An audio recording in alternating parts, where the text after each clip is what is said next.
কেরানীগঞ্জ বহুমুখী সমস্যা জর্জরিত আছে।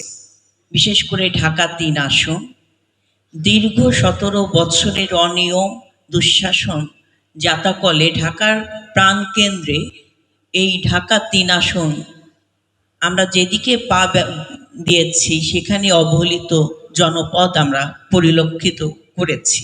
নির্বাচনী প্রচারণা করতে যেয়ে সবচেয়ে বড় সমস্যা কেরানীগঞ্জ বুড়িগঙ্গার তীরে অবস্থিত। এই বুড়িগঙ্গার যে জল, অস্বচ্ছ দূষণ জল, এই দূষণ জলকে আমাদেরকে পানিকে দূষণমুক্ত করতে হবে সবচেয়ে বড় অগ্রাধিকারের ভিত্তিতে। আমি মাননীয় সংসদ সদস্য দৃষ্টি আকর্ষণ করে বলছি, খুবই গুরুত্ব সহকারে মানুষের স্বাভাবিক জীবনযাত্রার মান পরিবর্তন এখন আপনার সবচেয়ে বড় অগ্রাধিকার প্রায়োরিটির দিক থেকে বুড়িগঙ্গাকে দূষণমুক্ত করতে হবে এবং বুড়িগঙ্গার যে স্বাভাবিক স্বচ্ছতার পানি সেই ব্যাপারে যথাযথ হস্তক্ষেপ গ্রহণ করতে হবে। আমি আপনাকে আহ্বান জানাবো।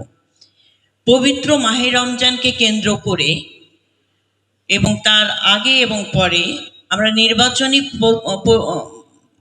কার্যকলাপ করার সময় আমরা দেখেছি কদমতলী থেকে শুরু করে চুনকুটিয়া চৌরাস্তা মোড়, আবার এইদিকে জনি টাওয়ার পর্যন্ত এবং উপজেলা পরিষদ পর্যন্ত আসা পর্যন্ত প্রচণ্ড যানজটের সৃষ্টি হয়, যা অস্বাভাবিক জনদুর্ভোগের একটি বড় কারণ হয়ে দাঁড়িয়েছে।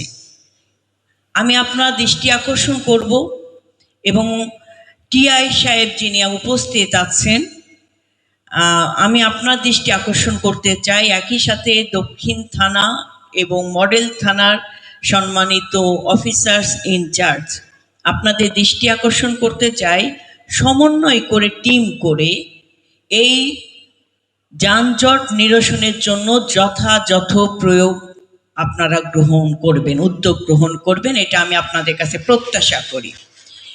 আমি প্রত্যাশা করছি অফিসার্স ইনচার্জ দক্ষিণ এবং মডেল আপনারা দায়িত্ব গ্রহণ করেছেন নির্বাচনের 1 মাস আগে, হয়তো 1.5 মাস আগে।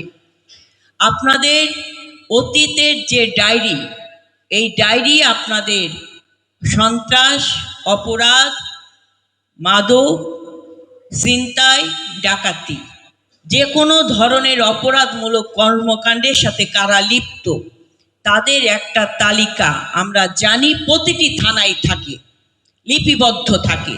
সেই তালিকা ধরে এই সকল অপরাধীকারীর বিরুদ্ধে আইনগত যথাযথ প্রকাশ্যে আমরা ব্যবস্থা গ্রহণ দেখতে চাই। আমরা যদি অতীত ডায়েরি না খুলে চোখ বন্ধ করে তাকিয়ে থাকি, অপরাধ কিন্তু কখনো নিরসন হবে না।